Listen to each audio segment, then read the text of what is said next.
Hai, kali ini di Farmakofan akan mempelajari mengenai farmakokinetik.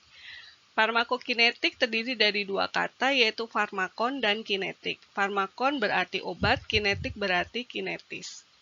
Farmakokinetik adalah perjalanan obat dari tempat pemberian hingga ke tempat kerja obat. Nah, selama perjalanan obat tadi akan mengalami proses absorpsi, yaitu penyerapan dari tempat pemberian menuju ke sirkulasi sistemik. Kemudian distribusi ini adalah penyebaran obat di sirkulasi sistemik dan jaringan. Kemudian obat juga akan mengalami metabolisme adalah proses perubahan struktur obat dan proses ekskresi, yaitu proses pengeluaran obat dari dalam tubuh. Proses farmakokinetik sering disingkat dengan ATME, yaitu absorpsi, distribusi, metabolisme, dan ekskresi.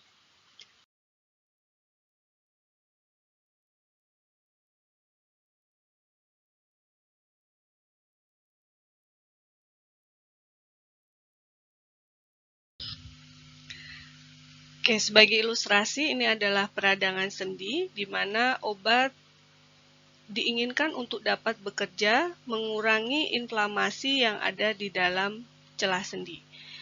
Ketika obat diberikan secara oral, maka obat dia harus melintasi sepanjang saluran cerna dan akan diabsorpsi dari lumen saluran cerna menuju ke sirkulasi porta.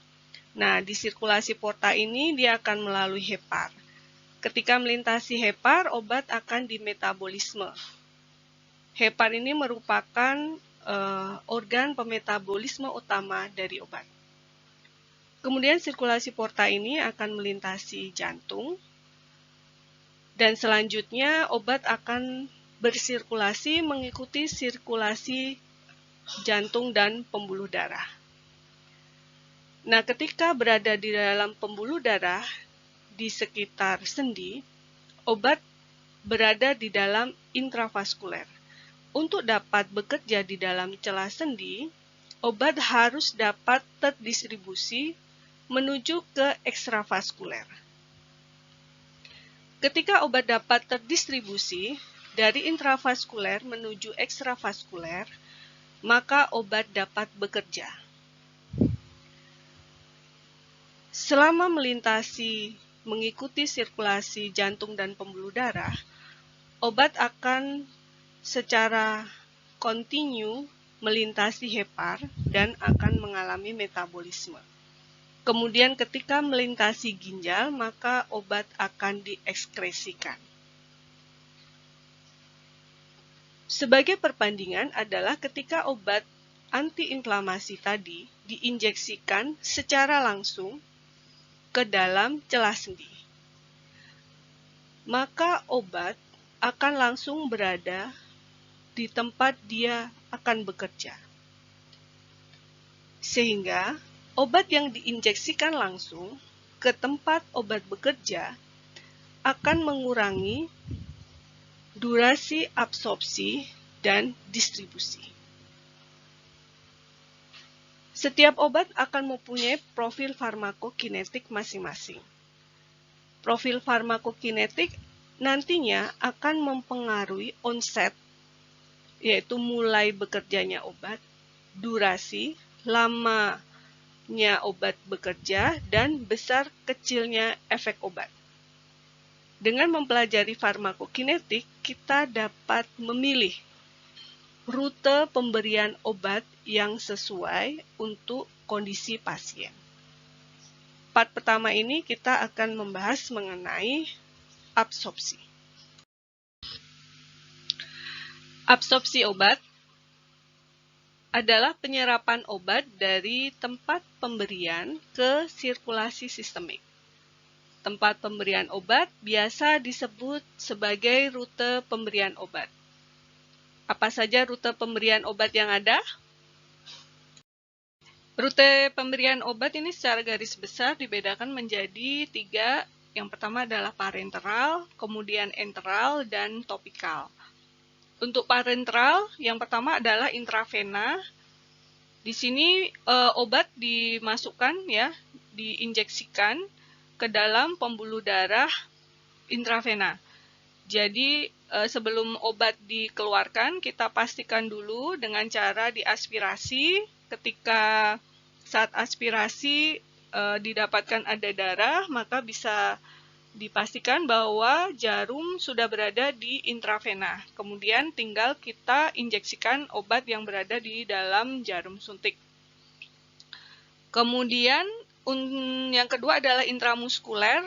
Jadi untuk intramuskuler, untuk tempat injeksi biasanya dipilih daerah otot yang tebal, misalnya daerah gluteus, kemudian deltoid, ataupun di daerah otot paha. Nah, di sini teknik penyuntikannya juga hampir tegak lurus, sehingga diharapkan jarum berada di daerah bagian otot. Kita pastikan terlebih dahulu bahwa tidak ada darah yang keluar saat diaspirasi. Kemudian jika sudah pasti bahwa ujung jarum tidak berada di pembuluh darah, maka kita injeksikan obat yang ada di dalam jarum suntik. Kemudian subkutan ini berarti sudut dari jarum suntik dengan permukaan tempat suntik ini sekitar 45 derajat. Kemudian kita lakukan aspirasi. Jika tidak ada darah saat dilakukan aspirasi, maka kita bisa injeksikan obat yang ada di dalam jarum suntik. Kemudian ada juga pemberian intratekal. Ini obat diinjeksikan melalui intracelah spinal. Kemudian untuk pemberian enteral ini ada oral. Jadi oral ini obat ditelan, ya, masuk ke dalam kerongkongan dan ke saluran cerna. Kemudian bukal. Jadi bukal ini obat diselipkan di pipi, kemudian dibiarkan larut, ya, dengan sendirinya. Kemudian ada sublingual.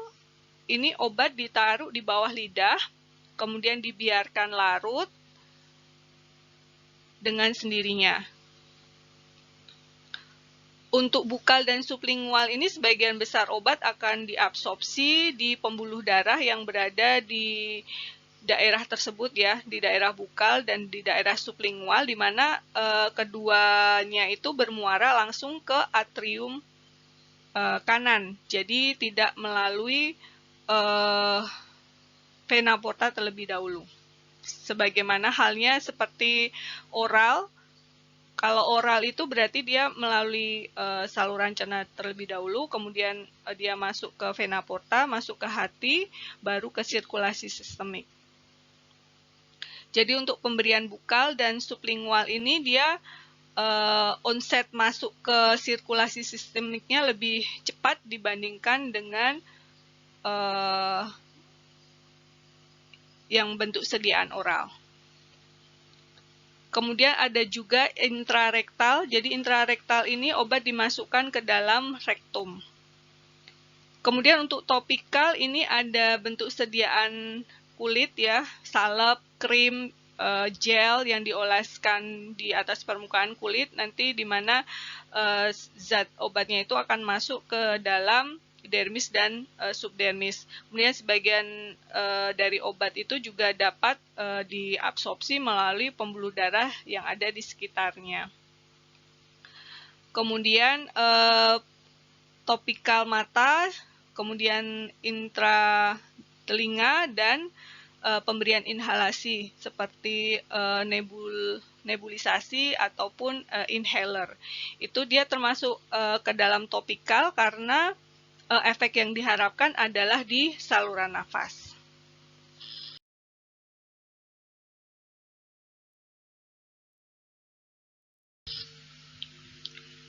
Oke, jadi untuk proses absorpsi sebagai contoh, semisal pada injeksi subkutan, maka obat berada di daerah jaringan lemak. Ini obat, ya. Kemudian dia sebagian kecil atau sebagian besar ini tergantung dari profil absorpsi dari obat tersebut. Ini akan diabsorpsi ke pembuluh darah yang ada di sekitar, dan selanjutnya nanti obat ini akan bersirkulasi mengikuti pembuluh darah yang ada di sekitar injeksi. Begitu juga kalau obatnya di intramuskuler, ya, nanti sebagian dari obat ini akan diabsorpsi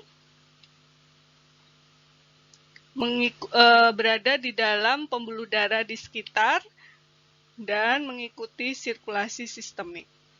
Besar kecilnya persentase obat yang diabsorpsi ini tergantung dari masing-masing obat, kelarutan masing-masing obat.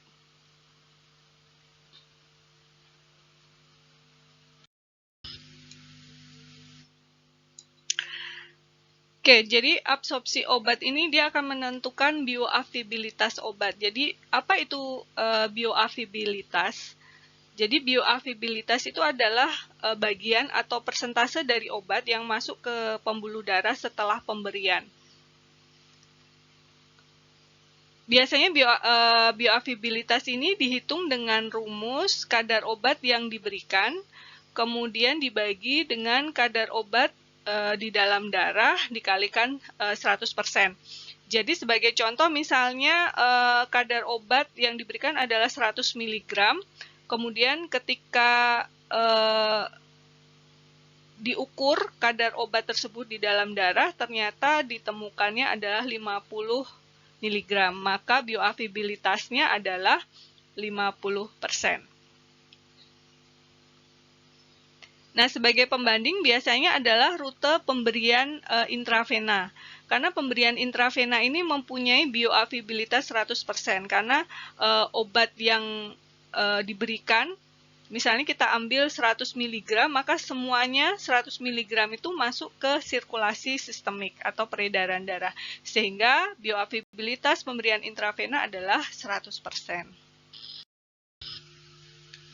Kemudian apa faktor yang mempengaruhi bioafilitas? Yang pertama adalah sifat fisiokimia obat. Adalah sifat kelarutan atau lipofilisitas. Obat ada dua jenis, yaitu lipofilik, dari kata lipo artinya lipid atau lemak, dan filik dari kata like, artinya suka, jadi obat yang mudah larut di dalam lemak. Sebaliknya adalah hidrofilik dari kata hidro, dan filik, artinya obat yang mudah larut di dalam air. Nah, sel tubuh kita ini dilapisi oleh lipid bilayer, maka obat yang sifatnya lipofilik, dia mudah menembus lipid bilayer berada di dalam intrasel.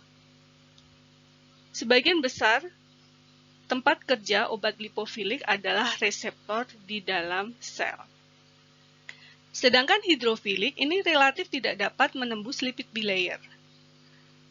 Ya, sehingga pada umumnya obat yang bersifat hidrofilik ini bekerja pada reseptor yang ada di permukaan sel. Jadi ini masalah desain dari obat. Berikutnya adalah ukuran partikel obat. Sebagai ilustrasi bahwa ini merah dan kuning adalah dua kompartemen tubuh yang berbeda, dan tempat kerja yang diharapkan adalah kompartemen yang berwarna kuning. Dua kompartemen tubuh ini dibatasi oleh sel, di mana hubungan antar sel disebut sebagai celah antar sel. Ukuran celah antar sel ini bervariasi tergantung dari masing-masing jaringan. Oke, sebagai contoh, ukuran partikel obat yang kecil, sebagai contoh misalnya nanopartikel, di mana apabila ukuran obat ini lebih kecil daripada celah antar sel, maka akan semakin banyak obat yang dapat melintasi celah tadi dan berada pada kompartemen tempat obat tadi bekerja. Jadi semakin banyak obat, semakin banyak reseptor yang ditempati oleh obat, semakin kuat efek yang ditimbulkan dari obat tadi. Nah, apabila ukuran partikel obat ini lebih besar daripada celah antar sel, tentu saja obat akan sulit memasuki kompartemen tempat dia bekerja melalui celah. Tetapi kalau obat ini tadi bersifat lipofilik, bisa saja ya dia menembus sel dan berada di kompartemen yang kuning. Jadi ini tergantung dari ukuran partikel dan lipofilisitas dari obat tadi. Oke, berikutnya adalah pH. Jadi obat itu bisa bersifat asam lemah atau basa lemah, di mana ukurannya itu ditentukan dengan nilai pKa dari obat. Sedangkan kita tahu di masing-masing kompartemen tubuh kita ini mempunyai pH tertentu. Di lambung ada asam lambung mempunyai pH yang berbeda dengan plasma yang ada di dalam darah. pH-nya berbeda. Begitu pula nanti di urin. Ini pH-nya bisa berbeda. Nah, perbedaan pH obat dengan pH lingkungan tubuh di tempat obat itu berada, itu akan menentukan besar kecilnya obat yang terionisasi. Oke, kita ambil contoh, ini adalah lambung dengan pH tertentu. Maka ketika obat berada di lambung, obat akan larut dan akan terion. Ini adalah bentuk terion yang merah dan yang biru bentuk tidak terion. Bentuk yang tidak terion ini dia dapat melintasi membran lipid bilayer. Sedangkan obat yang terion ini tidak dapat melintasi membran lipid bilayer. Jadi, obat yang tidak terion ini mempunyai absorpsi yang lebih besar. Ya, mempunyai kemampuan absorpsi.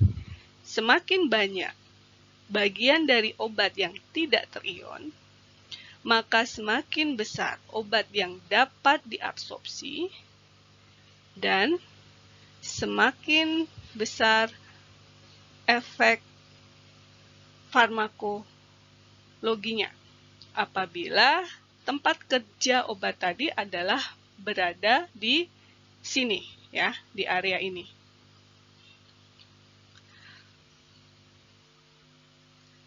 Oke, semoga dapat dipahami. Ya, dia tidak dapat menembus atau melintasi lipid bilayer. Jadi pH ini selain nanti proses absorpsi, mempengaruhi proses absorpsi, dia juga akan mempengaruhi proses farmakokinetik lainnya.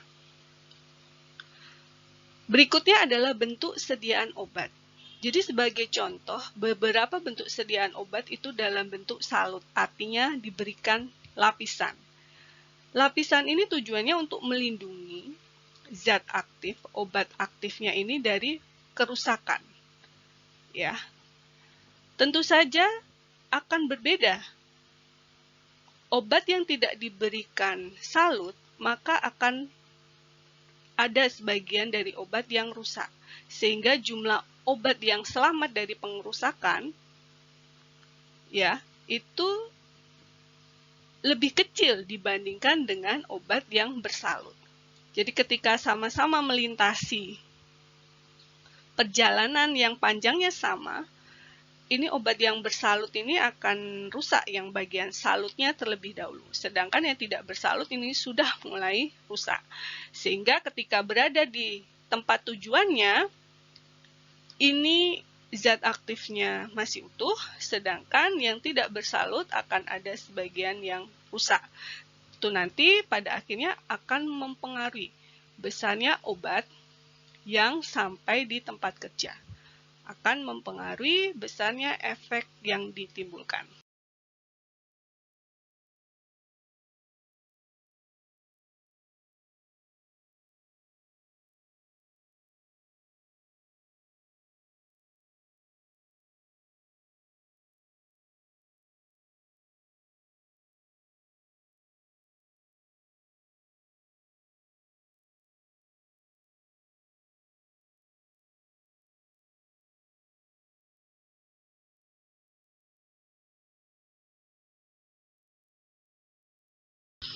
Oke, kita lanjut ke part selanjutnya. Stay tune!